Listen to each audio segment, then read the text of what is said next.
আচ্ছা, আজ যে টপিকটায় আসছি ফর্মাল পোটেনশিয়াল। যে ফর্মাল পোটেনশিয়াল কোন জায়গায় কাজে লাগবে আগে দেখো। ফর্মাল পোটেনশিয়াল কীভাবে ক্রিয়েট হলো না, যদি একটা রিডক্স রিয়াকশান ধরি, এটা একটা অক্সিডাইজড ফর্মের সঙ্গে এর নাম্বার অফ ইলেকট্রন অ্যাড হয়েছে, এখান থেকে হয়েছে রিডিউসড ফর্ম হয়েছে, বুঝছো? এই রিয়াকশানের ক্ষেত্রে একটা আরবিটারি রিয়াকশান হয়েছে। এই রিয়াকশানের ক্ষেত্রে আমি যদি তার নার্স ইকুয়েশন লিখতে চাই, রিডাকশান রিয়াকশান, তাহলে কী লেখা হবে? ই ইকুয়াল টু E0, এই রিয়াকশানের E0। এবারে আমি প্লাস দিয়ে লিখব 0.059 by n log activity of oxidized form by activity of reduced form। আচ্ছা, এবারে ঠিক কোন জায়গা দেখো, যদি কোনো কারণে, যেটা আমাদের স্ট্যান্ডার্ড রিডাকশান পোটেনশিয়াল, এটা কখন স্ট্যান্ডার্ড রিডাকশান পোটেনশিয়াল বলতে E0 এর সঙ্গে ইকুয়াল হবে, কখন হবে না, যদি অ্যাক্টিভিটি অফ অক্সিডাইজিভ ফর্মের যে অ্যাক্টিভিটি, সেইটা যদি রিডিউসড ফর্মের অ্যাক্টিভিটির সঙ্গে ইকুয়াল হয়, তখন ই ইকুয়াল হয়ে যাবে E0। মানে কি, ইটা মানে এইখানে যে ইএমটা বেরোবে সেটা স্ট্যান্ডার্ড রিডাকশান পোটেনশিয়ালের সঙ্গে ইকুয়াল হয়ে যাবে, বুঝছে? এইবারে ঝামেলাটা কি হয়ে গেছে, এই যে E0টা, এইবারে নতুন একটা টার্ম ইনক্লুড করা হচ্ছে, যেটা স্ট্যান্ডার্ড রিডাকশান পোটেনশিয়াল যেটা E0 আছে, E0টাকে রিপ্লেস করবে। কী দিয়ে রিপ্লেস করা হচ্ছে? E0 প্রাইম, এটাকে বলা হচ্ছে ফর্মাল পোটেনশিয়াল। আচ্ছা, ফর্মাল পোটেনশিয়াল। এক মিনিট দেখবে আমরা কোন কোন জায়গায় স্ট্যান্ডার্ড রিডাকশান পোটেনশিয়াল ইউজ করতে পারি। নর্মাল আমাদের যে স্বাভাবিক রিয়াকশানগুলো যেগুলোতে হয়, যেখানে আমরা E0টাকে বলছি স্ট্যান্ডার্ড রিডাকশান পোটেনশিয়াল,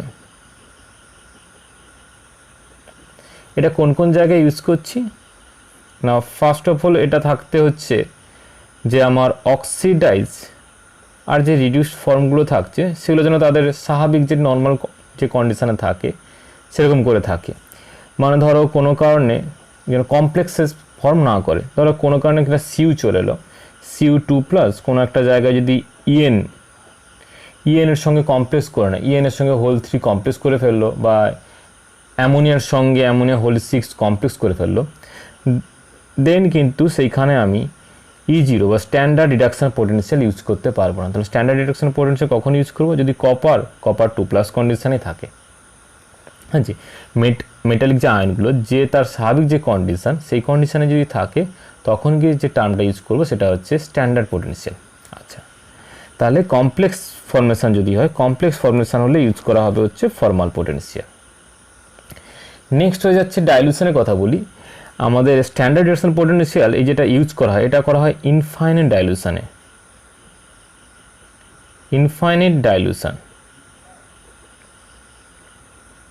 এর মানে কি না, যে সলিউশানে যে আয়নগুলো প্রেজেন্ট আছে সেগুলোর যে কনসেন্ট্রেশন সেটা অনেকটাই কম, এবং এর জন্য কি হচ্ছে না, কনসেন্ট্রেশনের কোনো এফেক্ট আসবে না। কনসেন্ট্রেশন কম হওয়ার জন্য তাদের যে মোবিলিটি আছে, তাদের অ্যাক্টিভিটি আছে, অ্যাক্টিভিটির ওপরে কোনো ডিফারেন্স কিছু আসবে না। এবং এইখানে অ্যাক্টিভিটি ইকুয়াল টু হয়ে যাবে মোলার কনসেন্ট্রেশন।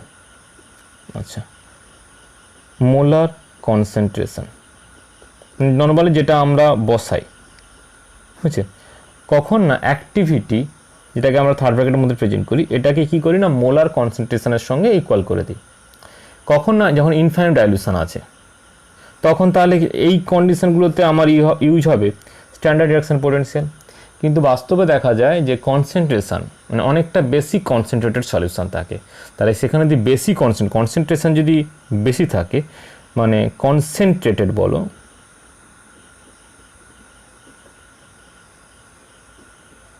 কনসেন্ট্রেটেড সলিউশনের ক্ষেত্রে কনসেন্ট্রেটেড কন্ডিশনে যদি থাকে, তাহলে সেখানে ইউজ হবে ফর্মাল পোটেনশিয়াল, সেখানে স্ট্যান্ডার্ড পোটেনশিয়াল ইউজ হবে না, কারণ কনসেন্ট্রেশনের ওপরে ডিপেন্ড করে তাদের অ্যাক্টিভিটি কিন্তু চেঞ্জ হয়ে যাবে, বুঝছে?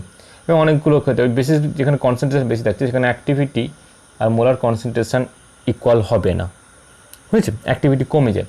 যাই হোক, এই কন্ডিশনের জন্য সেখানে ফর্মাল পোটেনশিয়াল টার্মটা ইউজ করতে হবে। আর ফর্মাল পোটেনশিয়াল কীভাবে ইউজ করবে দেখো, ধরো সাপোজ একটা রিঅ্যাকশন ধরো, আচ্ছা পিএইচের উপরে ডিপেন্ড করেও কিন্তু অনেক সময় পিএইচের উপরে ডিপেন্ড করেও কমপ্লেক্স ফর্মেশন হয়। সেখানেও কিন্তু যদি কমপ্লেক্স ফর্মেশন কোনো কারণে হয়ে যায় তাহলে সেখানে স্ট্যান্ডার্ড রিডাকশন পোটেনশিয়াল যেটা, এটা ইউজ হবে না, সেখানে E0' মানে ফর্মাল পোটেনশিয়াল ইউজ হবে। মানে অ্যাকচুয়ালি তখন হয়ে যাচ্ছে কি, মানে এই E0'টা কোথায় ইন্ট্রোডিউস করছি দেখো, তখন ওই বা যেটা আমাদের EMF যেটা করছি করো, ইকুয়াল টু হয়ে যাবে কি না E0', মানে যেটা নর্মালি ছিল সেটা এখন লিখছি equal to E0' plus 0.059 by n log plus দিয়েছি, মানে আগে অক্সিডাইজ ফর্মটা থাকবে, বুঝেছে, দিয়ে পরে থাকবে হচ্ছে রিডিউসড ফর্ম। এগুলো এদের ক্ষেত্রে মোলার এইগুলো যেগুলো আমি থার্ড ব্র্যাকেট দিচ্ছি এগুলো ওদের অ্যাক্টিভিটি বা মোলার কনসেন্ট্রেশন ফর্মেটই বসাবে, যে কনসেন্ট্রেশন দেওয়া থাকবে সেই ফর্মেটই বসাবে। আচ্ছা, এই যে E0'টা হচ্ছে, এই E0'টা এখানে থেকে যাচ্ছে, এই যে E0', এটা ইকুয়াল হয়ে যাবে এই E0'র সঙ্গে প্লাস ফরম্যাটে থাকতে পারে বা মাইনাস ফরম্যাটে থাকবে, সেটা ডিপেন্ড করবে যে এই পাশ থেকে কোন একটা ফ্যাক্টর গুণ হবে। এর সঙ্গে কোনো একটা জিনিস করে রাখো, প্লাস মাইনাস কিছু একটা 0.059 বাই n লগ, এখানে যে কোনো একটা টাইপের ভ্যালু হতে পারে, যে ফ্যাক্টরটা এখানে ডিপেন্ড করছে কোনো একটা ফ্যাক্টর, মানে E0'-এর সঙ্গে E0' মানে কী হয়ে যাবে, E0 যেটা আমাদের স্ট্যান্ডার্ড রিডাকশন পোটেনশিয়াল ছিল, ওর সঙ্গে 0.059 বাই n মানে যেটা এই টার্মটা, এর সঙ্গে লগ। এইবারে এটা থাকবে কি না কোনো জায়গায় এটা এইচ হতে পারে, মানে যেভাবে থাকবে সেভাবে, এই জন্য প্লাস মাইনাস ফর্মটা লিখে দেওয়া হয়েছে, এখানে কোনো একটা স্পেসিফিক টার্ম থাকবে। আচ্ছা, সেই টার্মটা আমাকে যে মানগুলো দেওয়া থাকবে সেই মান থেকে এই অক্সিডাইজ রিডিউসড ফর্ম রেখে দিয়ে বাদবাকি যেটা থাকবে সেই ফর্মটা এখানে চলে আসবে, বুঝেছেন। মানে এই ফর্মেটে যেভাবে আছে এই ফর্মেটটা তো থাকছে, এর বাদে যদি এক্সট্রা কোনো কিছু গুণ থাকে, ধরো উপরে এক্সট্রা এক্স গুণ থাকলো বা ওয়াই গুণ থাকলো, সেটাকে আমরা বের করে নিয়ে সেটাকে E0 এর সঙ্গে মানে স্ট্যান্ডার্ড রিডাকশন পোটেনশিয়ালের সঙ্গে প্লাস বা মাইনাস করে নেব। পরে যে এক্সাম্পলগুলো আসছে এক্সাম্পলের ক্ষেত্রে দেখতে পাবে, বুঝেছে। তাহলে কমপ্লেক্সেশন ফর্মেশন যদি কমপ্লেক্স ফর্মেশন হয় বা যদি কনসেন্ট্রেটেড কন্ডিশনে থাকে, বা বলতে পারে অ্যাক্টিভিটির সঙ্গে মোলার কনসেন্ট্রেশন যদি ইকুয়াল না হয়, তাহলে সেই সব জায়গায় আমরা কি করব না E0' বা ফর্মাল পোটেনশিয়াল ইনক্লুড করবো। আচ্ছা, ফর্মাল পোটেনশিয়ালটা সবসময় যে বেশি হবে না, এখানে বেশি হতে পারে বা কমও হতে পারে, সেটা ডিপেন্ড করবে এইখানে কি ফর্মেশন করেছে তার উপরে, যে অক্সিডাইজ ফর্মের সঙ্গে কমপ্লেক্সেশন হয়েছে নাকি রিডিউসড ফর্মের উপর কমপ্লেক্সেশন ফর্ম হয়েছে তার উপরে ডিপেন্ড করে হবে। আচ্ছা, এরপরে একটা এক্সাম্পলে চলে আসছি, এখানে একটা এক্সাম্পল আছে দেখো। আচ্ছা, দুটো রিডাকশন পোটেনশিয়াল দেওয়া আছে, একটা FeCN এর হোল 6 3- ফেরিসায়নেট, ফেরিনের সাইনেটের সঙ্গে 1 ইলেকট্রন অ্যাড করে হয়েছে ফেরোসায়নেট, মানে এখানটা Fe+3 কন্ডিশনে আছে, এখানে হয়ে যাচ্ছে Fe2 কন্ডিশনে আছে, Fe2CN এর হোল 6 ওভারঅল হচ্ছে 4-, হ্যাঁ হয়ে গেল। আচ্ছা, এটা রিডাকশন, তো এর E0 রিডাকশনটা দেওয়া আছে 0.36 ভোল্ট। আচ্ছা, এরপরে যেটা দেওয়া আছে দেখো, আর এর সঙ্গে রিয়াক্ট করানো হচ্ছে I2 প্লাস 2 ইলেকট্রন, ব্যালেন্স করা আছে 2I-। আচ্ছা, এর ক্ষেত্রে E0টা হয়ে যাচ্ছে 0.54, দুটোই তোমার রিডাকশন পোটেনশিয়াল দেওয়া আছে। তো স্বাভাবিক দেখে মানে আমাদের স্ট্যান্ডার্ড রিডাকশন পোটেনশিয়ালের ভ্যালু দেখে তুমি যে রিয়াকশানটা এক্সপেক্ট করবে, তো রিয়াকশানটা দেখবে এই ভ্যালুটা বেশি, তাহলে I2 থেকে I- মানে এর রিডাকশান হবে, আর উপর যে রিয়াকশানটা আছে এই রিয়াকশানটা ব্যাকওয়ার্ড হবে, মানে এই রিয়াকশান নিচের যে রিয়াকশানটা এর নর্মাল রিডাকশানই হবে, আর উপর যে রিয়াকশানটা আছে এর ব্যাকওয়ার্ড রিয়াকশান হবে, মানে ব্যাকওয়ার্ড রিয়াকশান হবে বলতে অক্সিডেশন হবে, বুঝেছেন। কিন্তু অ্যাকচুয়ালি রিয়েলিটি যেটা হয়, রিয়েলিটিতে এই রিয়াকশান হয় না, মানে এখানে I2 ফেরোসায়ানাইডকে ফেরিসায়ানাইডে অক্সিডাইজ করে না। আচ্ছা, এটা হচ্ছে ফেরোসায়ানাইড, হ্যাঁ, ফেরো, এটা ফেরি। নর্মাল রিডাকশন পোটেনশিয়াল থেকে যা ভ্যালু পাবে সেটা দেখবে I2 নিজে I মাইনাসে রিডিউসড হবে, আর ফেরোসায়ানাইডকে ফেরিসায়ানাইডে কনভার্ট করবে, মানে অক্সিডাইজ করবে। কিন্তু বাস্তবে রিয়াকশানটা উল্টে যায়। কেন উল্টে যায় না, এখানে ফর্মাল পোটেনশিয়াল, মানে যেটাকে আমরা স্ট্যান্ডার্ড রিডাকশন পোটেনশিয়ালের সঙ্গে কিছু একটা যোগ বিয়োগ করে যা হোক যেটা বের করেছি, যেটাকে ইন্ট্রোডিউস করা হয়েছে ফর্মাল পোটেনশিয়াল, মানে কমপ্লেক্সেশন ফর্মেশন হলে হয়। আচ্ছা, এইখানে কমপ্লেক্সেশন ফর্মেশনের ক্ষেত্রে এই Fe ফেরোসায়ানাইড আর ফেরিসায়ানাইডে এই দুজনের ক্ষেত্রেই কমপ্লেক্স ফর্মেশন হয়েছে। এই কমপ্লেক্স ফর্মেশনের রেটটা কিন্তু ডিফারেন্ট হয়েছে। আচ্ছা, এখানে তাহলে ফর্মাল পোটেনশিয়াল যেটা চেঞ্জ হচ্ছে সেটা এইটা, মানে ফেরোসায়ানাইড থেকে ফেরিসায়ানাইড যে রেডক্স কাপলটা ছিল, এই রেডক্স কাপলটার ফর্মাল পোটেনশিয়াল মানে স্ট্যান্ডার্ড রিডাকশন পোটেনশিয়ালটা চেঞ্জ হয়ে গেছে। আর চেঞ্জ হয়ে যাওয়া মানেই ওটাকে বলবো হচ্ছে ফর্মাল রিডাকশন পোটেনশিয়াল। শুধু মনে রাখবে স্ট্যান্ডার্ড রিডাকশন পোটেনশিয়াল যেটা হয় এটা কখনোই চেঞ্জ করি না, হ্যাঁ, এটাকে আমরা বলে দিই এটা হচ্ছে ইন্টেনসিভ প্রপার্টি, তাই এটা কখনো চেঞ্জ হয় না। কিন্তু আমরা দেখতে পাচ্ছি কোনো একটা রিয়াকশানে কমপ্লেক্স ফর্মেশনের জন্য চেঞ্জ হচ্ছে, তাই ওই যে standard reduction potential intensive property, এই কথাটাকে ফিক্সড রেখে মানে ওটাকে ইন্টেনসিভ প্রপার্টি রেখে দিয়ে ওটা ইন্টেনসিভ প্রপার্টি, তাহলে নতুন চেঞ্জ হয়ে যেটা আসছে সেটাকে নতুনভাবে ইন্ট্রোডিউস করছি কি না, সেটাকে ইন্ট্রোডিউস করছি ফর্মাল রিডাকশন পোটেনশিয়াল। এখানে আরেকবার দেখে নেবে, এই যে ফর্মাল রিডাকশন পোটেনশিয়াল, যে ফর্মাল পোটেনশিয়াল যেটা, ফর্মাল পোটেনশিয়ালটা নিজের জায়গাতেই আছে। এই স্ট্যান্ডার্ড রিডাকশন পোটেনশিয়াল এটাকে আমরা ইন্টেনসিভ প্রপার্টি বলি, হ্যাঁ, এটা এখনও ইন্টেনসিভ প্রপার্টি আছে, এর কোনো চেঞ্জ কিছু হয় না, শুধু এর সঙ্গে কিছুটা যোগ বা বিয়োগের জন্য ফর্মাল পোটেনশিয়াল বলে নতুন একটা টার্ম ইন্ট্রোডিউস করবো। বুঝছি, এখানে যেখানে আমরা লিখতাম স্ট্যান্ডার্ড রিডাকশন পোটেনশিয়াল, সেই জায়গাটা মানে স্ট্যান্ডার্ড রিডাকশন পোটেনশিয়াল না লিখে এখন নতুন করে একটা টার্ম লিখবো, সেটা হচ্ছে ফর্মাল পোটেনশিয়াল। হ্যাঁ, কিন্তু এখনও জানবে এটা কিন্তু ইন্টেনসিভ প্রপার্টির জায়গায় ইন্টেনসিভ প্রপার্টি আছে, এটা চেঞ্জ হয়নি, শুধুমাত্র কনসেন্ট্রেশন বা কমপ্লেক্স ফর্মেশনের উপর ডিপেন্ড করে ভ্যালুটা, একটা ভ্যালু চেঞ্জ হয়েছে, সেই নতুন একটা ভ্যালু হয়ে গেছে, সেই নতুন ভ্যালুটাকে আমরা বলছি যে ফর্মাল পোটেনশিয়াল। কারণ স্ট্যান্ডার্ড পোটেনশিয়াল হতে গেলে তার স্ট্যান্ডার্ড কন্ডিশন হতে হয়, অ্যাক্টিভিটি সঙ্গে মোলার কনসেন্ট্রেশন ইকুয়াল হতে হয়, খুব ইনফাইনাইট ডাইলুশন হতে হয়, লো কনসেন্ট্রেশন হতে হয়, আর তাদের স্ট্যান্ডার্ড যে ফর্ম, অক্সিডাইজ ফর্ম আর রিডিউসড ফর্ম, তাদের যে স্ট্যান্ডার্ড কন্ডিশন থাকে, যে ফর্মে থাকে সেই ফর্মে থাকতে হয়।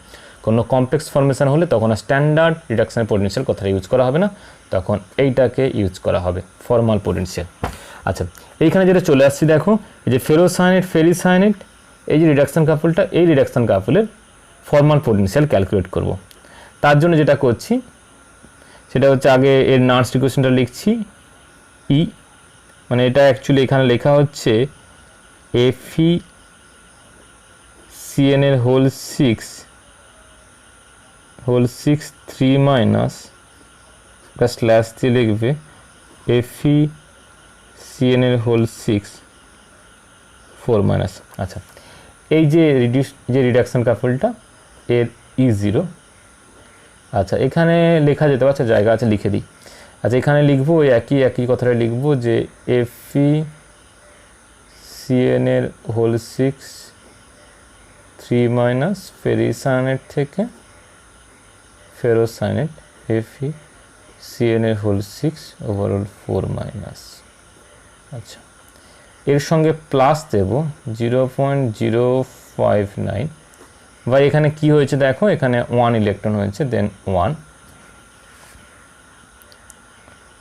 লগ প্লাস দিয়েছি, মানে ওপরে এই মুহূর্তে থাকবে রিঅ্যাক্ট্যান্ট যেটা ছিল, মানে থাকবে হচ্ছে তোমার FeCN এর হোল 6 3 মাইনাস ওভারঅল অ্যাক্টিভিটি। হ্যাঁ, আচ্ছা, এইখানে একটা জিনিস দেখো, এখানে ওভারঅল চার্জটা বোঝানোর জন্য 3 মাইনাস দিয়েছি, কিন্তু এখানে যে ওই ফর্মেটে লিখতাম তাহলে বাইরে 3 মাইনাসটাকে বা কিউব হিসেবে বোঝানো যেত, তাই এখানে যে থার্ড ব্র্যাকেটটা এটা অ্যাক্টিভিটির জন্য দেওয়া হয়েছে, আর 3 মাইনাসটাকে ওই জন্য ভেতরে নিয়ে নেওয়া হয়েছে। হ্যাঁ, এরপরে একটা জিনিস আছে দেখো, এটা হচ্ছে FeCN এর হোল 6, এটা 4 মাইনাস যে ওভারঅল অ্যাক্টিভিটি সাইন দেওয়া হয়েছে। বুঝছে, এবারে এখানে অ্যাকচুয়ালি ভ্যালুগুলো দেওয়া নেই, এরপরে যে এক্সাম্পলগুলো সেখানে ভ্যালুগুলো দেওয়া থাকবে। এখানে বলছে low pH at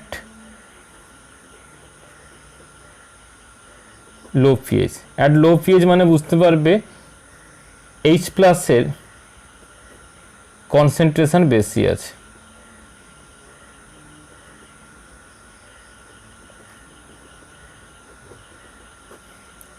low pH মানে অ্যাসিডিক কন্ডিশন মানে H প্লাসের কনসেন্ট্রেশন বেশি আছে। তো H প্লাসের কনসেন্ট্রেশন যেখানে বেশি আছে সেখানে H প্লাসের সঙ্গে সেপারেটলি FeCN এর হোল 6 3 মাইনাস আর FeCN এর হোল 6 4 মাইনাস এর দুজনেই হচ্ছে কমপ্লেক্স ফর্মেশন করবে। আচ্ছা, কমপ্লেক্স ফর্মেশন করে প্রথমটা হচ্ছে তোমার ফেরিসায়ানিক। তো ফেরিসায়ানাইড ফর্ম করছে হাইড্রোফেরিসায়ানেট, হয়েছে হাইড্রোফেরিসায়ানেট অ্যাসিড তৈরি করবে। আর এটা তৈরি করছে সে একই রকমভাবে লিখবে এটা ফেরো ছিল 2তে ছিল, তো এটা লিখবে ফেরোসায়ানাইড।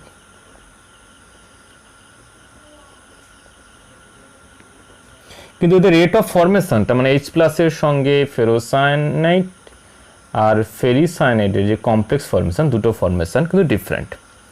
আচ্ছা, দুটো ফর্মেশন ডিফারেন্ট কেন? এই যে ওভারঅল যদি বলি স্ট্রং বেসিসিটি মানে ওভারঅল যে মাইনাস চার্জের ডেন্সিটি দেখবে, মাইনাস চার্জের ডেন্সিটি কিন্তু 4 মাইনাস মানে ফেরোসায়ানাইডের ক্ষেত্রে এই যে মাইনাসের চার্জ 4 মাইনাস আছে, এর চার্জ ডেন্সিটি বেশি হওয়ার জন্য এটা এখানে কাজ করবে স্ট্রঙ্গার বেস হিসাবে, মানে ফেরোসায়ানাইড এখানে কাজ করবে স্ট্রঙ্গার বেস হিসাবে। FeCN এর হোল 6 4 মাইনাস মানে যেটা ফেরোসায়ানাইড এখানে কাজ করবে স্ট্রঙ্গার বেস হিসাবে। তাই ফেরোসায়ানাইডের সঙ্গে H প্লাসের প্রোডাকশান মানে রেট অফ প্রোডাকশান বলতে পারো বা রেট অফ কমপ্লেক্স ফর্মেশনের যে রেটটা সেটা অনেক বেশি হবে এখানে। তাহলে রেট অফ ফর্মেশন অফ এই যে করেছি হাইড্রোফেরোসায়ানাইড অ্যাসিড, এটা কি হবে না মোর হবে, ঠিক আছে, বা সিম্পলি কথায় লেখো বেশি হবে। আচ্ছা, এই রেটটা যদি বেশি হয় তাহলে তুমি এইখানে একটা জিনিস দেখতে পারবে, এইখানে যে নার্স্ট ইকুয়েশন লিখেছি এই নার্স্ট ইকুয়েশনের ক্ষেত্রে ফেরোসায়ানাইড আয়নের পোর্শনটা কোথায় আছে না ফেরোসায়ানাইড আয়ন এখানে নিচে আছে, হয়েছে। তো ফেরোসায়ানাইড আয়নটার কনসেন্ট্রেশন যখন এখানে এই যে ফর্মেশনটা এই রেট অফ ফর্মেশন যখন বেশি হবে, এই রেট অফ ফর্মেশন বেশি হলে স্বাভাবিকভাবে কী জানবে না মিডিয়াম থেকে ফেরোসায়ানাইড আয়নের কনসেন্ট্রেশন কম হয়ে যাবে, কারণ ফেরোসায়ানাইড আয়নটা তখন আর ফেরোসায়ানাইড ফর্মেটে থাকবে না, তখন সেটা হাইড্রোফেরোসায়ানাইড অ্যাসিডে ট্রান্সফর্ম হয়ে যাবে। তার মানে কি যেহেতু এটা স্ট্রঙ্গার বেস সেই জন্য এর সঙ্গে H প্লাসের কমপ্লেক্স ফর্মেশনের রেটটা বেশি হবে এবং সেইটা বেশি হওয়ার জন্য কি হবে না হাইড্রোফেরোসায়ানাইড অ্যাসিডটা বেশি ফর্ম করবে। এর মানে কি? এর মানে সলিউশন মিডিয়ামে এর যে কনসেন্ট্রেশনটা কী হবে আস্তে আস্তে কমে যাবে, মানে এটা লেস হবে, বুঝছে। আর এটা তোমার যেমন ছিল এটা হচ্ছে মোর কনসেন্ট্রেশন আসবে, ওর সঙ্গে ফর্ম করেছে কিন্তু ওর সঙ্গে রেটটা কম, তাহলে কনসেন্ট্রেশন হিসেবে দিয়ে দেখি এটা লেস কনসেন্ট্রেশন হবে, এটা মোর হবে। তাহলে এই ফার্স্ট দেখো এইখানে এটা কি হবে না এটা তোমার লেস হবে, কমে যাবে। আচ্ছা, এইবারে বলো এই তো দুটো টার্মের মধ্যে ও নিচের টার্মটা যদি কোনো কারণে কমে যায় তাহলে লগের ভ্যালুটা কি হবে না লগের ভ্যালুটা বাড়বে। এটা কি বুঝতে পারবে না? এইখানে লেস যেটা আছে নিচে যে টার্মটা আছে সেই টার্মের কনসেন্ট্রেশনটা যদি কমে যায় তাহলে ওভারঅল যে ভাগফলটা আছে ওভারঅল ভ্যালুটা বাড়বে, আর ওভারঅল ভ্যালু বাড়া মানে মোর দেন 1 হয়ে যাওয়া মানে লগের ভ্যালু কিন্তু পজিটিভ হবে। আচ্ছা, লগের ভ্যালু পজিটিভ হয়ে যাওয়া মানে এই যে টার্ম আছে এই কন্ডিশন থেকে এই যে টোটাল যে টার্মটা আছে এখানে এখন লগের ভ্যালু লগের ভ্যালুটা এখন মোর পজিটিভ হয়ে যাচ্ছে, এইখান থেকে একটা স্পেসিফিক টার্ম এইখানে এর যে পোটেনশিয়ালটা ছিল, আচ্ছা এর পোটেনশিয়ালটা কত ছিল যেন 0.36 ছিল। এই 0.36-এর সঙ্গে কোনো একটা সাম অ্যামাউন্ট যে কোনো একটা ভ্যালু হতে পারে, এক্স অ্যামাউন্ট একটা ভ্যালু হতে পারে, এই এক্স অ্যামাউন্টটা কিন্তু এর সঙ্গে অ্যাড হবে এবং অ্যাড হয়ে যেটা হবে সেটাকে বলা হবে হচ্ছে E0 প্রাইম বা ফর্মাল পোটেনশিয়াল। এর সঙ্গে এই যে 0.059/1 আছে, এই যে টার্মগুলো আছে লগের পরে, এই টার্মগুলো যেমন ছিল তেমন থাকবে, শুধু এইখানে ইন্ট্রোডিউস হয়ে যাবে কি না 0.36, যেটার স্ট্যান্ডার্ড রিডাকশন পোটেনশিয়াল ছিল 0.36 এর সঙ্গে কোনো একটা ভ্যালু, এটা এক্স আমি একটা আরবিটারি ভ্যালু ধরে নিয়েছি, কোনো একটা ভ্যালু অ্যাড হবে। অ্যাড হবে কেন না, এই লগের ভ্যালুটা পজিটিভ হয়ে, তাই জন্য প্লাস সাইন দিয়ে লিখেছি, অ্যাড হবে। এবার এক্সপেরিমেন্টাল ভ্যালু থেকে পাওয়া যাচ্ছে এই যে ভ্যালুটা, মানে E0 প্রাইম অফ FeCN এর হোল 6 3 মাইনাস ফেরিসায়নেট থেকে ফেরোসায়নেট FeCN এর হোল 6 4 মাইনাস এর ভ্যালুটা, মানে ফর্মাল পোটেনশিয়ালটা অ্যাকচুয়ালি এক্সপেরিমেন্টাল ভ্যালু থেকে পাওয়া যাচ্ছে, এটা হয়ে যাচ্ছে 0.71, ছিল 0.36, সেখান থেকে ইনক্রিজ করে এটা এখন মানে এই মিডিয়ামে অ্যাট লো পিএইচে, মনে রাখবে এটা অ্যাট লো পিএইচে, যেখানে H প্লাসের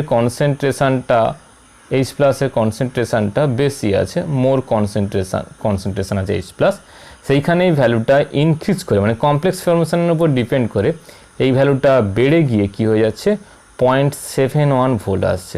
আচ্ছা, এই ক্ষেত্রে তুমি কম্পেয়ার করতে পারবে আয়োডিনের ক্ষেত্রে কিছু হয়নি, তো E0 সেটা তার রিডাকশন পোটেনশিয়াল কন্ডিশনে আছে, E0 I2 টু I মাইনাসের যে ভ্যালুটা ছিল, এই ভ্যালুটা তোমার যেমন ছিল তেমনই আছে, মানে এটা তোমার 0.54 কন্ডিশনে আছে। তাহলে এইবারে বলো, এইবারে এটা কি হয়ে যাবে, মানে এই ভ্যালুটা বেশি হয়ে যাবে, এই ভ্যালুটা বলতে পারে এইখানে যে রিডাকশান মানে ফর্মাল পোটেনশিয়ালটা কিন্তু আয়োডিনের যে রিডাকশন পোটেনশিয়াল এর থেকে বেশি হয়ে যাবে।